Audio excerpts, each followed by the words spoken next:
L'organisation spécifique de la scolarisation des élèves du collège qui bénéficient de la section d'enseignement général et professionnel adapté se caractérise par un enseignement au sein de la SECPA, des séquences d'apprentissage avec les élèves des autres classes et la mise en œuvre de projets communs entre les classes de la SECPA et les classes du collège. La SECPA est donc une structure spécifique pour une meilleure inclusion des élèves.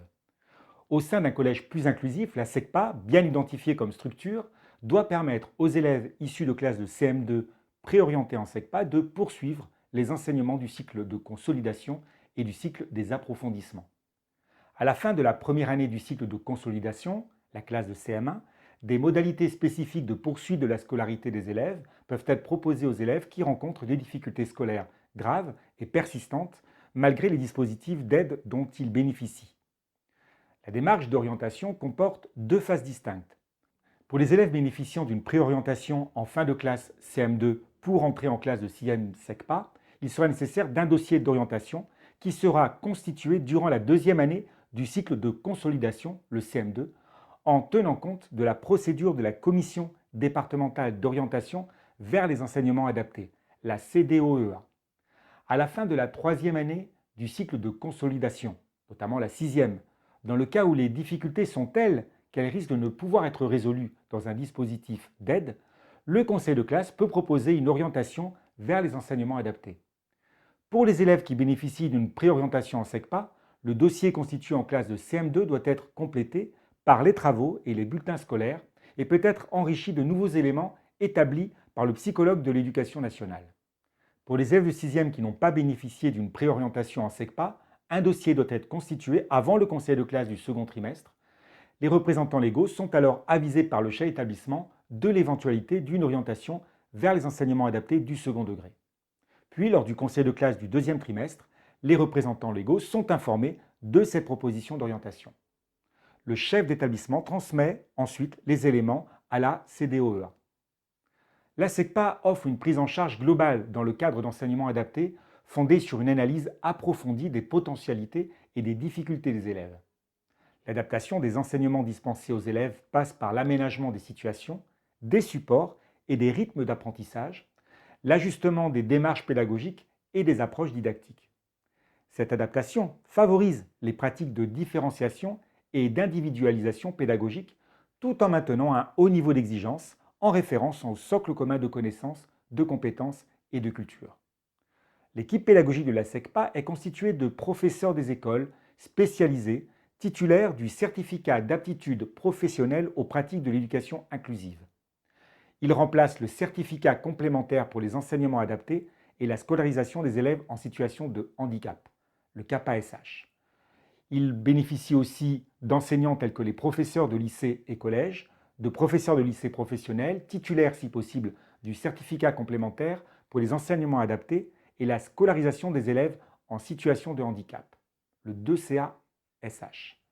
La SECPA a une taille minimale de 4 divisions, de la 6e à la 3e, pour permettre aux élèves d'accomplir un cursus complet dans un même collège. Chaque division ne doit pas, dans toute la mesure du possible, excéder 16 élèves, sur le principe. La SECPA a pour ambition l'acquisition des compétences du socle commun de connaissances, de compétences et de culture pour les élèves qu'elle accompagne vers un accès à une formation conduisant au minimum à une qualification de niveau 5. Elle n'est pas conçue comme le lieu unique où les enseignements sont dispensés aux élèves qui en bénéficient. Ces élèves sont accompagnés dans leurs apprentissages par les enseignants spécialisés, soit dans leur classe au sein de la SECPA, soit dans les temps d'enseignement dans les autres classes du collège, soit dans des groupes de besoins. Comme tous les collégiens, ils bénéficient de l'accompagnement personnalisé mis en place dans la nouvelle organisation des enseignements au collège. La mise en œuvre des programmes de collège doit permettre des projets communs sur des thèmes étudiés de façon ponctuelle sur une sortie, une compétence ou un projet précis, ou sur un enseignement en barrette avec par exemple des groupes de besoins sur une ou plusieurs matières. Les élèves bénéficiant de la SECPA participent à la vie de l'établissement et aux activités communes du collège.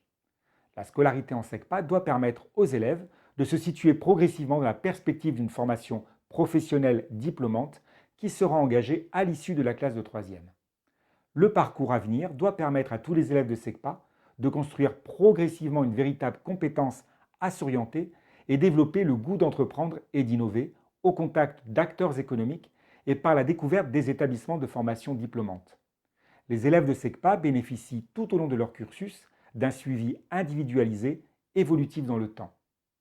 L'adaptation des enseignements repose sur l'aménagement des situations, des supports et des rythmes d'apprentissage, l'ajustement des démarches pédagogiques et des approches didactiques.